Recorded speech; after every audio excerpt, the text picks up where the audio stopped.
सध्या शेतीमध्ये सबसिडीचा खूप मोठा वारा आलाय आणि प्रत्येकाला सबसिडी काही ना काही मिळते. म्हणजे मला जे हवंय ते मिळत नाही, पण दुसरं काहीतरी मिळते. मग आता जे मिळते ते पदरात पाडून घ्यायचं, की आपल्याला जे हवंय त्याची वाट बघायची? नक्की शेतकऱ्याने काय करायला हवं? सध्या कृषी समृद्धी योजनेअंतर्गत यांत्रिकीकरणामुळं खूप शेतकऱ्यांना ट्रॅक्टर, अवजार त्यांनी जे जे काही ॲप्लिकेशन केलेले आहेत, त्याचे नंबर लागलेले आहेत. त्याच्यामुळे तर शेतकऱ्यांची त्याची घाई झालेली आहे. मग त्या घाईमध्ये आपल्याला काय डिसिजन घ्यायचा, की शेतकऱ्यांना उत्पन्न म्हणजे ट्रॅक्टर घ्यायचा, रोटावेटर घ्यायचा, काय घ्यायचं? तर तुमचा ट्रॅक्टर असेल तर तुम्ही अवजारालाच उगाच आणखीन ट्रॅक्टर घेऊ नका. दुसरी गोष्ट की अवजारं मिळतात ते तुमच्यात गरजेचे किती आहेत? उगाच त्याच्यात पैसा घालू नका. कारण साधी गोष्ट आहे, की अनुदान जरी 50% असलं, तरी तुम्ही पहा, की मार्केटमध्ये थोडासा किमतीमध्ये फरक आहे. अनुदान हे साधारण 40% ते 50% पर्यंत मिळतं.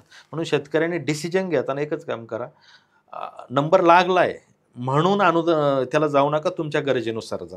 दुसरी गोष्ट, की फायनान्स याचा पण विचार करा. कारण एवढे नंबर लागलेत, पण त्याचा पैसा पुरणार नाही तुम्हालाच उद्या. कारण नंबर एवढे लागलेत, आता काही-काहींना 8-8, 10-10 लाखापर्यंत ती पैसे इन्व्हेस्ट करावे लागतील. तर त्याला लगेच नका. तुमची गरज आहे ना, गरज असेल तर नक्की जा. काहीच अडचण नाही. अवजार मिळतंय म्हणून ट्रॅक्टर विकत नका घेऊ. हां. किंवा अवजार बरोबर ज्याला आहे. ट्रॅक्टर मिळतोय त्याला ट्रॅक्टर लावायला जागा आहे का? हा पण मुद्दा आहे. म्हणजे ट्रॅक्टर मिळतोय, मग मला अवजार पण घ्यायचे आहेत. मग काही-काहींचं काय झालंय, की ट्रॅक्टर नाहीये. मग त्यांनी करताना अनुदानासाठी अर्ज करताना ट्रॅक्टरचा केला, अवजाराचा केला, बाकीच्या गोष्टीचा केला. पण आता त्याला पहिल्यांदाच अवजार आलंय. आता काही-काहींचं म्हणजे ह्या गोष्टी झाल्या. मग त्याच्यामुळे गरज असेल तर त्याला जा. नक्कीच अनुदान घ्या, काही प्रॉब्लेम नाही. फक्त निवड करताना किंवा सिलेक्शन करताना अवजारं तुमच्या गरजेचे आणि चांगले अवजार घ्या. मग आता सबसिडी मिळवताना जे काही कागदपत्र लागतात, त्याच्यामध्ये काय काळजी घ्यायला पाहिजे?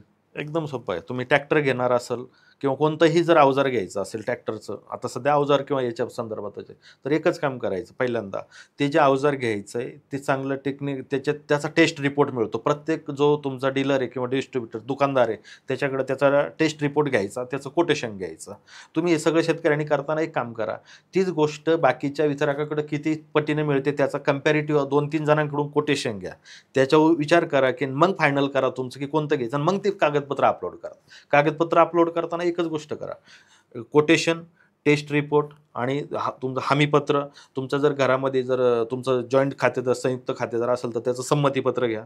आणि तिसरी गोष्ट, की तुमचं बँक पासबुक, आधार एवढंच लागतं, ज्याच्यापेक्षा जास्त लागत नाही. आणि जर समजा तुमचं बाकीचं काही संयुक्त खातेदार किंवा ट्रॅक्टर दुसऱ्याच्या नावावर आहे या असेल तर रेशन कार्ड जोडा. रेशन कार्डामध्ये तुमचं एकत्र रेशन कार्ड असेल तरच चालेल.